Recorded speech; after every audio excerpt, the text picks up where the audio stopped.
Assalamualaikum warahmatullahi wabarakatuh. Scale up, ini sering banget disampaikan oleh teman-teman mengenai scale up gitu ya, tapi sedikit banget gitu yang memahami makna dari scale up itu sendiri. Nah, di sini gue pengen berbagi kepada teman-teman semua ya, bagaimana sih kita bisa men-scale up bisnis kita dan apa saja persyaratannya, sehingga nanti kita bisa melakukan, scale up tersebut gitu ya. Atau jangan-jangan masih banyak yang gak ngerti nih tentang scale up. Nah, makanya nanti kita coba lihat, kita coba bahas bareng-bareng gitu ya. Kita tonton, video ini bareng-bareng gitu ya. Oke teman-teman, eee, Bang Omar, kan di situasi kayak begini nih, terus kok Bang Omar ngomonginnya scale up gitu ya. Ya memang karena gini sih, karena gue sering denger gitu ya dari teman-teman yang mereka apa ya, mungkin kebelet gitu ya, kepengen scale up gitu ya. Tapi kadang-kadang masih agak rancu ya. Jadi scale up itu hanya hanya terpaku dari sisi ya misalkan gitu ya, anggaran iklan gitu. Jadi yang disebut dengan scale up tuh kalau dia udah bisa ngiklan dari sehari misalkan 500.000, terus di scale up jadi dia punya iklan itu jadi sehari 10 juta gitu ya. Itu definisi scale up-nya begitu gitu. Padahal yes, itu secara scaling iklan benar gitu ya. Cuman di sini yang mau gue bahas sebenarnya adalah uh, ketika lo men-scale up iklan itu belum belum secara otomatis juga men-scale up bisnis lo gitu. Nah ini kita discuss ya gitu ya. Jadi kalau lo nggak setuju boleh kita ngobrol di bawah gitu ya. Kalau yang setuju juga ayo kita discuss gitu. Nah gue di sini yang mau gue sampaikan adalah ketika lo men-scale up iklan ya biaya-biaya iklan gitu ya. Kemudian lo coba apa namanya perluas gitu ya dari mulai kreatifnya kemudian juga reach-nya segala macam karena budget yang lo keluarkan kan juga tambah gede gitu itu nggak otomatis akhirnya men-scale up bisnis lo gitu. Jadi kalau yang gue pelajarin ya itu kan kita ada 6 steps, ada 6 langkah dalam membangun bisnis gitu ya. Nah, yang pertama itu adalah mastery itu kita bicara tentang pondasi dari bisnis sendiri gitu. Nah kalau gue tuh menggambarkan seperti kita membangun sebuah apartemen gitu ya. Nah, kalau kita bangun apartemen kan kita perlu tahu dulu tanahnya itu sekuat apa gitu ya. Kemudian pondasi sebesar apa yang kita butuhkan supaya bisa membangun apartemen let's say 30 lantai seperti itu. Ya, kan akan menjadi satu hal yang konyol gitu ya kalau kita mau bangun 30 lantai tapi ternyata kita nggak paham bahwa pondasi kita tuh baru ya cuma bisa buat 5 lantai gitu ya. Ya otomatis bakalan roboh lah gitu loh. Iya nggak? Betul nggak? Nah ini yang mau gue bawa itu ke situ dulu gitu loh. Jadi teman-teman sebelum men-scale up bisnis teman-teman, keywordnya adalah kita mesti paham dulu bisnis kita ini bisa digedein nggak sih gitu. Nah kalau di dunia properti yang gue perhatiin gitu ya dari beberapa teman gitu terus kita juga diskusi ngobrol segala macam gitu ya.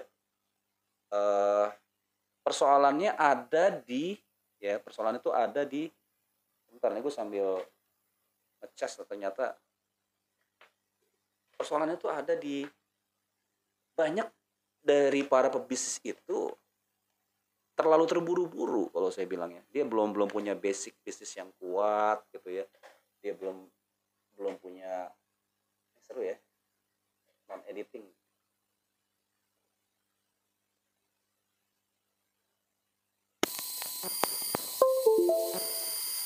Dia bisa dibilang belum punya bisnis yang kuat. eh, Ibaratnya gini, dia baru baru sukses di satu bisnis gitu ya. Dia baru let's say satu kawasan dia bisa kelola gitu ya. Terus berhasil ya gitu. Dari istri juga. Tapi ternyata itu justru akhirnya membuat dia agak GR kalau bahasa gue sih gitu ya. Akhirnya sembarangan gitu ngambil proyek di sana, ngambil proyek di sini. Nah, itu kalau menurut gue agak ada bahayanya juga gitu. Ada bahayanya kenapa? Karena pondasinya dia tuh belum kuat gitu ya. Pondasi itu sebenarnya apa aja sih? Nah, di sini bisa kita bahas ya. Jadi kalau di level pondasi gitu loh di level dasar dari bisnis itu sendiri itu sebenarnya ada yang disebut dengan eh, mastery ya. Jadi mastery itu kita bicaranya itu adalah yang pertama dia punya visi, bisnisnya mau dibawa kemana, mau sebesar apa. Terus yang kedua dia punya satu sistem delivery. Delivery itu artinya gini, dari mulai order ya, dari mulai enggak, dari mulai marketing gitu ya, dari mulai dia jualan sampai orang order terus deliver, itu sudah punya sistem yang kuat. Ya, dengan punya sistem yang kuat, dia akan memiliki satu gambaran yang utuh, dan dia akan bisa mau dikasih order seperti apapun, dia akan bisa mendelivery dengan baik. Nah, itu namanya delivery mastery. Artinya dia bisa menguasai cara dia mendeliver bisnisnya, cara dia mengantarkan atau apa namanya istilahnya, memberikan kepuasan pelanggan. Terus yang berikutnya apa? Dia juga harus ngerti yang namanya financial. Ini yang kalau gue bilang sih agak-agak ngeri ya. Jadi kadang-kadang kalau ditanya nih gitu loh, beberapa temen itu, sebenarnya bisnis lu untungnya berapa sih gitu loh. Itu jawabannya absurd gitu loh. Ya gimana kita mau scale up kalau lu sendiri nggak tahu lu dapat berapa, ya, lu rugi berapa, cost lu berapa gitu ya. Terus apa yang bisa bisa lu tweak ya, yang lu bisa akal-akalin gitu. Yang lu bisa cari cara gimana bisa menghematnya gitu loh. Bahasanya gitulah gitu. Kalau lu nggak punya sistem kayak begitu, apalagi administrasinya masih berantakan, terus juga secara leadership juga lu masih, tim lu juga masih berantakan gitu loh. Nah, ini perlu perlu dulu gitu. Jadi kan sebenarnya persoalan kita tuh eh, itu tadi ya kan, basicnya aja belum kuat nih, terus tiba-tiba mau kita bangun ke yang lebih besar. Jadi scale up itu kan bisa terjadi kalau fondasi lu tuh udah kuat gitu loh. Nah, pertanyaannya gini, ada yang bilang gini, terus kapan gue bisa ngehacknya dong bang, kapan gue bisa bisa gerak cepetnya gitu loh kalau gue mainnya natural organik begitu. Nah, justru ketika lu fokus ngebangun fondasi lu dengan kuat, lu ngebangun bisnis lu tuh dengan sangat-sangat terukur gitu ya, lu kan mengalami satu titik di mana loncatan gitu loh. Jangan dibalik lu ngeloncat dulu, fondasi lu belum kuat. Jadi orang yang bergerak bisnisnya itu secara organik itu sebenarnya sedang melakukan percepatan. Nah, ketika dia membangun bisnis secara natural, organik, pelan-pelan itu ya, sangat hati-hati, itu sebenarnya justru bukan yang memperlambat bisnis dia. Karena akan ada satu titik dia akan mengalami situasi bisnisnya itu akan booming. Gitu loh. Karena untuk menyeimbangkan ini semua ya, dari mulai finance, HRD, kemudian juga sistem marketing, bla bla bla, itu semua itu butuh waktu dan butuh satu keseriusan gitu ya. Jadi jangan ketimpringan duluan gitu loh. Ya, belum apa-apa kita sudah kegeeran gitu loh bahwa bisnis ini akan maju. Jadi itu teman-teman, fondasinya harus kuat, ya lu harus ngerti bisnis lu seperti apa. Baru sebenarnya di tahap kedua nih, di level kedua, lu bisa menemukan keunikan dari bisnis lu. Ya. Bahasanya tuh lu udah ngerti ceruk pasar lu tuh, lu mau main di mana gitu, lu mau jadi seperti apa gitu ya. Ada satu contoh gitu ya, ada perumahan di Tangerang Selatan ya, di Jakarta Selatan gitu ya. Itu dia niche banget loh. Walaupun mainnya mainnya klasteran gitu ya, paling 20 unit, 30 unit gitu ya. Tapi dia bener-bener sangat-sangat spesifik. Dari sisi apa? Dari sisi desain, dari sisi dia mendeliver ke konsumennya, dari cara dia jualan gitu ya. Itu membuat orang nunggu loh produknya gitu. Nah, ini yang kalau gue bilang level scale up lu, kalau lu udah bisa temuin selera masyarakat seperti apa gitu ya, terus lu udah bisa deliver dengan benar gitu ya, desainnya bagus, delivernya benar, kemudian juga harganya juga worth it gitu ya, terjangkau gitu ya, maka orang akan menunggu produk lu. Kan masuk di tahap kedua, yaitu niche, orang akan cari lu. Ini sebenarnya berlaku di bisnis apapun ya, lu mau bisnis apa fashion, lu mau bisnis digital marketing gitu ya. Lu harus temukan dulu itu keunikan lu apa. Ya, lu deliver, keunikan lu itu apa, lalu orang akan melihat, wah ini berbeda nih gitu. Gue kalau masuk ke perumahannya dia, waduh, udah lupa deh dengan harga gitu ya. Jadi price is no problem because when I enter to that real estate gitu ya, di kawasan tersebut, di klaster tersebut, gue udah hilang tuh pikiran-pikiran gue tentang uang karena terbayarkan dengan situasi lingkungan yang ada. Pertanyaannya, sudahkah kita ada di level tersebut?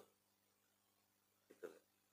Jangan sampai kita belum sampai ke situ, terus ketimpringan buka proyek baru, sementara proyek yang di sini sendiri tuh belum bisa dianggap sukses gitu.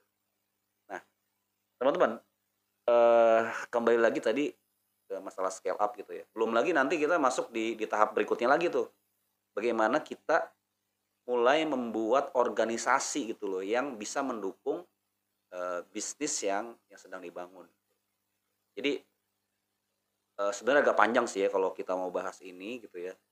Tapi intinya ini gue sih sebenarnya lagi pengen ngobrol aja gitu ya, karena konten gue kan terakhir-terakhir ini gue bicara tentang tutorial segala macem. Oke lah, itu memang gue lagi bangun sih, sebenarnya gue lagi bangun aset supaya teman-teman juga terutama yang di dunia marketing ya, di marketing properti gitu ya, gue pengen bantuin dan gue pengen punya legacy ya. Kalau teman-teman tuh kalau belajar properti tuh lu harus serius gitu loh, apalagi jualan gitu ya, ini bukan perkara yang mudah gitu ya. Jadi yang gue pelajarin itu, belajar marketing itu ada kompetensinya, ada keahlian khususnya yang perlu lu pelajarin. Nah, makanya di channel gue tuh emang lebih banyak ke situ dulu gitu loh. Kenapa? Karena gue pengen bangun ini dulu, bahwa jualan properti itu gampang. Gue pengen bawa ke situ dulu, bahwa lu sebagai sales, sebagai marketer itu adalah cikal bakal dari seorang developer gitu ya. Walaupun ada juga yang pilihannya oke, gue pengen jadi marketer gitu ya, tapi yang mendunia gitu atau yang menasional. Oke, itu juga keren ya. Tapi juga bisa kan ketika lu udah jago jualan, lu ngerti konsep, lu ngerti keinginan masyarakat, lu kerjasama dengan pemilik lahan, kerjasama dengan investor, bisa juga jadi developer gitu ya. Jadi jangan pesimis gitu loh, jangan rendah diri gitu ya dengan lu menjadi seorang marketer. Lu juga sebenarnya bisa one day lu bangun bisnis properti gitu, lu jadi developer, bisa juga gitu. Nah, itu pilihan. Itu yang disebut scale up. Jadi lu jadi broker, jadi marketer itu jangan seumur hidup jadi marketer. Marketer yang artinya lu cuman jualan selesai, ya lu akan capek gitu. Tapi lu akan bisa merasakan ada di bisnis tersebut ketika lu bisa membuat roadmap gitu. Membuat peta jalan sampai nanti lu bisa bangun bisnisnya, lu bisa scale up. Oke, teman-teman, ini sih sebenarnya ya mengatasi kebosanan gue aja sih dari sisi konten gue gitu ya. Tapi harapan gue memang akan lebih variatif gitu ya. Dan gue juga berharap kita lebih banyak ngobrol sebenarnya. Jadi kalau teman-teman ada pertanyaan atau ada apapun yang lagi diresahkan gitu ya, boleh klik komen di bawah ya, tulis aja keresahannya, nanti kalau gue bisa bantu jawab, gue bantu jawab. Dan ya mohon doanya juga nih, gue kepengen sebenarnya November inilah gitu loh, kita bikin nih dari kemarin, aduh kapan ya gitu loh kita bisa bikin acara kumpul-kumpul. Nah harapan gue sih nanti gue mau kumpul, gue sebenarnya lagi create workbook gitu ya buat para marketer gitu ya, yang mereka masih pemula, mereka kepengen lebih teratur dalam berjualan, punya goals, punya target, punya step by stepnya. Itu gue lagi rapiin. Mudah-mudahan November ini kita bisa rilis, kita bisa bareng-bareng. Ya mudah-mudahan juga harganya nanti terjangkau gitu ya, karena buat gue nanti gue pengen sebanyak mungkin marketer properti Indonesia tuh sekeren orang-orang di luar negeri gitu loh ya. Kalau di level yang mungkin menengah ke atas gitu ya, itu udah banyak tuh agent-agent yang keren-keren gitu. Nah kita coba yang di level lebih menengah lagi gitu ya, lebih menengah, kemudian kita bisa juga loh mengelola marketing ini dengan profesional dan keren. Itu oke teman-teman, gue harapin juga ada feedbacknya dari lu semua. Silakan komen, kalau yang suka monggo di like, kalau yang mau nge-share juga boleh, kalau yang mau nanya juga silakan. Kalau yang belum subscribe wajib subscribe, karena dengan lu subscribe lu menjadi bagian dari gerakan kita. Gerakan apa nih? Mau makar nih. Iya, mau makar untuk kepada sistem brokerage atau sistem jual beli properti yang masih jadul gitu, yang status quo gitu ya, yang lu ya gitu deh gitu, broker deh gitu loh. Nah, gue pengen kita menjadi broker yang cerdas, menjadi makelar keren. Oke, thank you. Kita ketemu lagi nanti di video-video berikut. Ciao. Wassalamualaikum warahmatullahi wabarakatuh.